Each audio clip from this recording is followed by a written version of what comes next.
নমস্কার বন্ধুরা, আমি রাহুল। আপনারা দেখছেন দুই বন্ধু রান্নাঘর।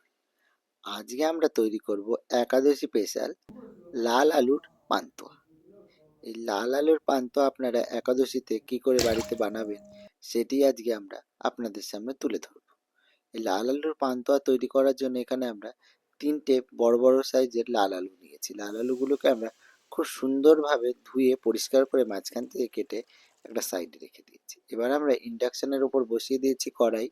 কড়াইতে আমরা প্রথমেই দিয়ে দেবো জল। জল আমাদের একটু গরম হয়ে গেলে এবার কড়াইয়ের উপরে আমরা বসিয়ে দিয়েছি একটা ফুটো ছাঁকনি থালা। সেই থালাটির উপরে আমরা একে একে সব লাল আলুর টুকরোগুলোকে সাজিয়ে দিচ্ছি। দিয়ে এটিকে আমরা সেদ্ধ হবার জন্য ঢাকনা চাপা দিয়ে দিলাম 15 মিনিটের জন্য। 15 মিনিট পরে আমরা ঢাকনাটি খুলে নিচ্ছি। আলু আমাদের খুব ভালো সেদ্ধ হয়নি, তাই এটিকে এবার আমরা আরও 5 মিনিটের জন্য ঢাকনা চাপা দিয়ে রাখছি। 5 মিনিট পরে আবার আমরা ঢাকনাটি খুলে নিচ্ছি। এবার আমাদের আলু খুব সুন্দরভাবে সেদ্ধ হয়ে গেছে, আপনারা দেখতেই পাচ্ছেন। এবার আলুগুলিকে আমরা একে একে নামিয়ে নেব সেই কড়াইয়ের উপর থেকে। আলুগুলি আমাদের নামানো হয়ে গেছে। এবার আলুগুলিকে ঠান্ডা করার জন্য একটা সাইডে রেখে দেবো 5 মিনিটের জন্য। আলু আমাদের যতক্ষণ ঠান্ডা হচ্ছে ততক্ষণ আমরা এদিকে পান্তুয়ার একটি শিরা তৈরি করে নিয়েছি। পান্তুয়াগুলিকে আমরা যেই মিষ্টি রসের মধ্যে চোবাবো সেই রসটি আমরা তৈরি করে নিচ্ছি। এখানে আমরা নিয়েছি 250 গ্রাম তাল মিশ্রি। আপনারা মিশ্রির বদলে সাদা চিনিও ব্যবহার করতে পারেন। মিশ্রিটিকে আমরা একটু জল দিয়ে ভিজিয়ে রেখেছিলাম। এখানে আমরা যতটা মিশ্রি নিয়েছি তার 1 গুণ পরিমাণে জল নিয়েছি। এই মিষ্টিগুলোকে আমরা দিয়ে দিলাম কড়াইয়ের জলের ভেতরে। এখন আমরা গ্যাসের ফ্লেমটিকে একটু বাড়িয়ে রেখেছি। গ্যাসের ফ্লেমটিকে বাড়িয়ে আমরা এই মিষ্টির রসটি তৈরি করে নেব। যেহেতু এটা একাদশী, তাই আমরা এখানে তাল মিশ্রি ব্যবহার করছি। আপনারা চাইলে সাদা চিনিও ব্যবহার করতে পারেন। এবার আমরা গ্যাসের ফ্লেমটিকে বাড়িয়ে মিষ্টির রসটিকে খুব সুন্দরভাবে ফুটিয়ে নেব। যতক্ষণ না মিশ্রিগুলো গলে যাচ্ছে ততক্ষণ আমরা গ্যাসের ফ্লেমটিকে এখানে বাড়িয়েই রাখবো। মিশ্রিগুলি আমাদের সব গলে গেছে, দেখতেই পাচ্ছেন। রসও আমাদের খুব সুন্দরভাবে ফুটে উঠেছে। এবার এতে দিয়ে দিলাম আমরা দুটো বড় এলাচ। এটি দিলে খুব সুন্দর একটা সেন্ট আসে, এর জন্য আমরা এখানে দুটো বড় এলাচ দিয়েছি। পান্তুয়ার রসটি কিন্তু খুব বেশি গাঢ় করা যাবে না, তাহলে কিন্তু পান্তুয়াগুলি খুবই বাজে হয়ে যাবে এবং শক্ত হয়ে যাবে। পান্তুয়ার ভেতরে রস ঢুকবে না। রস আমাদের খুব সুন্দরভাবে ফুটে উঠেছে। এবার এটিকে আমরা নামিয়ে নেব।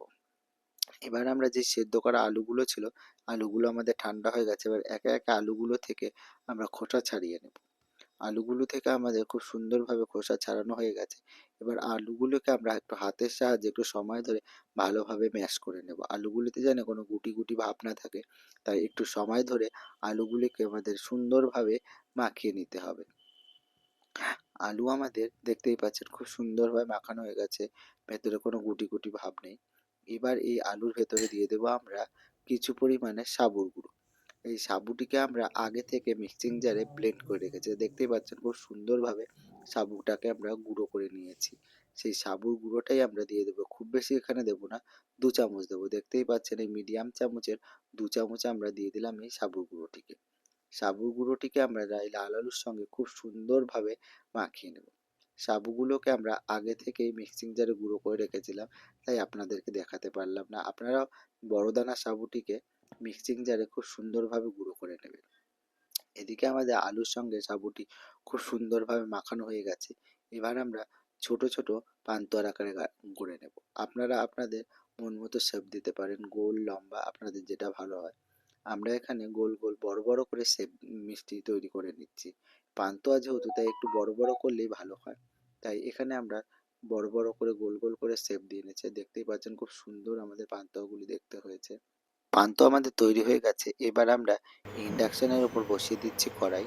কড়াইতে এবার আমরা দিয়ে দিচ্ছি সাদা তেল। তেল আমাদের গরম হয়ে গেছে। এবার আমরা একে একে তেলের ভেতর দিয়ে দেবো পান্তুয়াগুলি। তেল আমাদের খুব বেশি গরম করা যাবে না, হালকা যখন গরম হয়ে যাবে তখন আমরা এতে একে একে দিয়ে দেবো পান্তুয়াগুলিকে। পান্তুয়াগুলিকে দেওয়ার পরে গ্যাসের ফ্লেমটিকে একদমই কমিয়ে দিতে হবে। একদমই লো টু মিডিয়াম আঁচে রেখে আমাদেরকে খুব সুন্দরভাবে একটু সময় ধরে পান্তুয়াগুলিকে ভাজতে হবে। একটু লাল লাল করে খুবই সুন্দর একটা কালার যখন আসবে, সেই পজিশন অবধি আমাদের পান্তুয়াগুলিকে এপিঠ ওপিঠ দুপিঠ খুব সুন্দর করে ভাজতে হবে। এর জন্য গ্যাসের ফ্লেমটিকে আমাদের এই সময় একদমই লো টু মিডিয়াম আঁচে রাখতে হবে। দেখতেই পাচ্ছেন এক পাশে আমাদের একটু লালচে লালচে হয়ে গেছে। এবার আমাদের খুব সুন্দরভাবে পান্তুয়াগুলিকে উল্টে দিতে হবে, যেন আর এক পাশে খুব সুন্দরভাবে ভাজা হয়ে যায়। এ সময় কিন্তু খুব বেশি নাড়াচাড়া দেওয়া যাবে না, তাহলে কিন্তু পান্তুয়াগুলি ভেঙে যেতে পারে। দেখতেই পাচ্ছেন আস্তে আস্তে কি সুন্দর পান্তুয়ার কালারটি আমাদের চেঞ্জ হয়ে যাচ্ছে। পান্তুয়ার যখন দুটি পাশই খুব সুন্দরভাবে লালচে লালচে হয়ে যাবে, তখন কিন্তু পান্তুয়াগুলিকে আমাদের অনবরত নাড়তে হবে। এতে পান্তুয়ার চারি সাইডই খুব সুন্দরভাবে কালার হবে। যদি না নাড়েন তাহলে কিন্তু এক পাশ দেখা যাবে পুড়ে যাবে, আর এক পাশ দেখা যাবে সাদা সাদাই থাকবে। এর জন্য পান্তুয়াগুলিকে এই সময় আমাদেরকে খুব বারে বারে নেড়ে দিতে হবে, তাহলে দেখতে পাবেন, দেখতেই পাচ্ছেন খুব সুন্দরভাবে চারিপাশে একটু লালচে লালচে কি সুন্দর কালার এসে গেছে।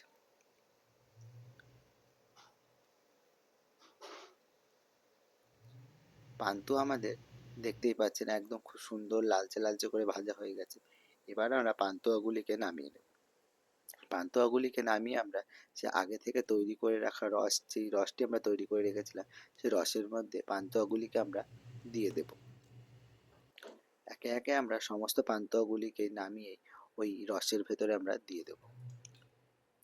এদিকে আমাদের সব পান্তুয়াগুলি নামানো হয়ে গেছে ও রসের মধ্যে দেওয়া হয়ে গেছে। এবার আমরা এই রসের মধ্যে পান্তুয়াগুলিকে বেশি না, ওই 1.5 থেকে 2 মিনিট অবধি হাই ফ্লেমে ফুটিয়ে নেব।